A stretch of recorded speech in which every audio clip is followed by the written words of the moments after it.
आज जो हम वायुमंडल की संरचना के बारे में पढ़ेंगे कि वायुमंडल की संरचना का स्ट्रक्चर ऑफ द एटमॉस्फेयर, ठीक है ना।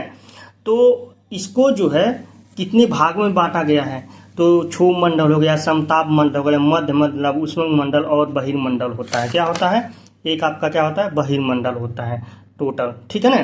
तो इतने भागों में ये बांटा गया, मतलब 1 2 3 4 5 टोटल इसके कितने लेयर है? 5 लेयर है। अगर पूछ रहे वायुमंडल की संरचना में वो कितने भागों में बांटा गया है, तो 5 लेयर में बांटा गया है।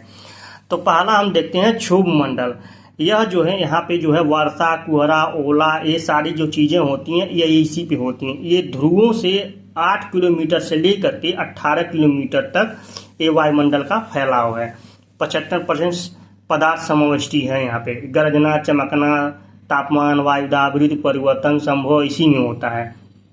क्षोभ सीमा की मोटाई जो होती है, क्या है? क्षोभ सीमा की जो मोटाई हो 1 किलोमीटर से 2 किलोमीटर मोटी क्षोभ फैलाव है जो धरातल से, इसी अर्ध क्षोभ मंडल भी कहा जाता है, ठीक है ना। और 10 से 15 किलोमीटर ऊंचाई पे है ये, तो ठीक है ना। क्या कहा जाता है? मोटी क्षोभ मंडल का फैलाव धरातल से 10 से 15 किलोमीटर ऊंचाई तक है। इसे अर्धक्षोभीय मंडल भी कहा जाता है। तो इसको अंग्रेजी में क्या कहते हैं? ट्रोपोस्फीयर कहते हैं। चलिए, अब स्ट्रेटोस्फीयर क्या है?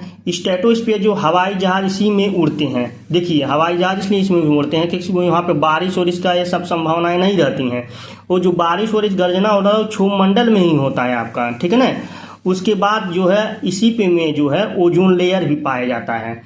तो जो निचला भाग होता है 20 किलोमीटर से ऊंचा वाला भाग जो 50 किलोमीटर तक जो होता है वो क्या होता है आपको? मेसोस्फीयर, वो जो स्ट्रेटोस्फीयर होता है। तो अगर पूछ दिया कि जो आपका ओजोन लेयर किसमें पाया जाता? समताप मंडल में पाया। इसका फैलाव जो है 20 किलोमीटर से लेकर के 50 किलोमीटर तक है।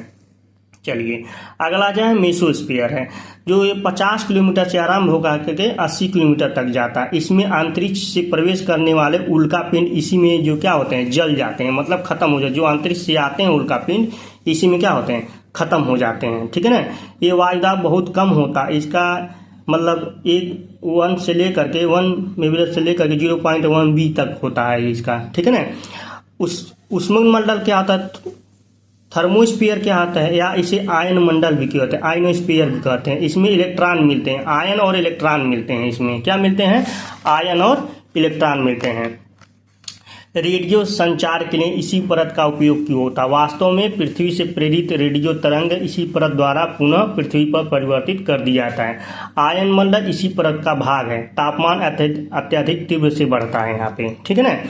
अब अगला है आपका बहिर्मंडल, जिसे क्या बोलते हैं? एक्सोस्फीयर, मतलब 450 किलोमीटर की ऊंचाई से लेकर के हजारों किलोमीटर की ऊंचाई तक जो विस्तृत है। इसी में देखिए, इसी में कृत्रिम उपग्रह को छोड़ा जाता है। क्या? जो हमारे द्वारा बनाए गए जो उपग्रह होते हैं इसी में छोड़ा जाता है, ठीक। इसमें हाइड्रोजन और हीलियम के क्या है? अणुओं से बना है। क्या है? बहिर्मंडल जो है हाइड्रोजन और हीलियम से मिलकर के बना है, ठीक है ना। इसमें जो है बहिर्मंडल के बाहर ये चुंबकीय क्षेत्र भी मिले जब पृथ्वी का चुंबकत्व का अनुभव किया जाता है।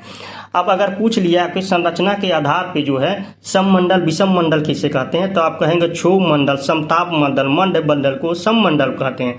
और विषम मंडल किसे कहते हैं? आयन मंडल। और बहिर्मंडल को क्या कहते हैं? विषम मंडल कहते हैं। देखिए, आणविक परत, जैसे मान लीजिए, देखिए मैं यहाँ पे दर्शा दिया हूँ, पृथ्वी जो है आणविक परत है, आणविक परत, ये सारी जो चीजें हमने यहाँ पे दर्शा दिया है। और देखिए ये जो फिगर बना हुआ है यहाँ पे मैंने अच्छे से इसमें दिखा दिया है, ठीक है ना।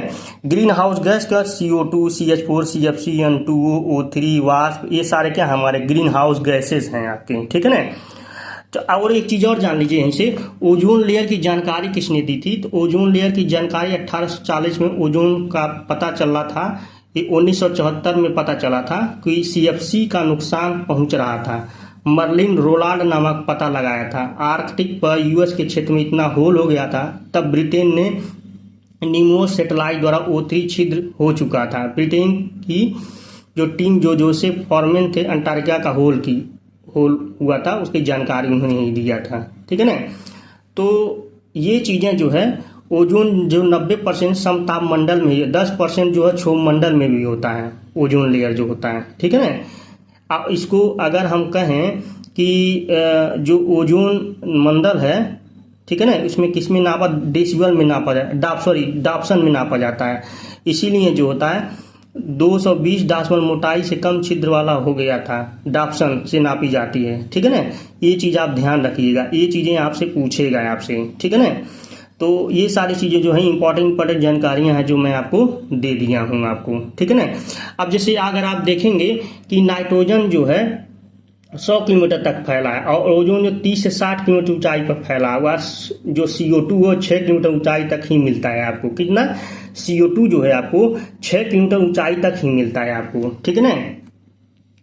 अब 99% निचले स्तर पे जो है नाइट्रोजन और ऑक्सीजन ही मिलता है आपको, जमाव है इसका, ठीक है ना। मतलब 80 से 100 किलोमीटर बना रहता है। ये क्या, वो जो है ओजोन लेयर जो ये है क्या है 30 से 60 किलोमीटर के बीच में है, ठीक है ना।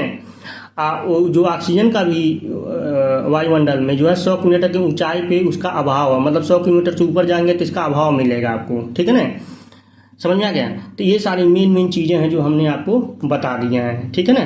तो आशा करते हैं ये वीडियो अच्छा लगा लाइक और शेयर न करना। धन्यवाद।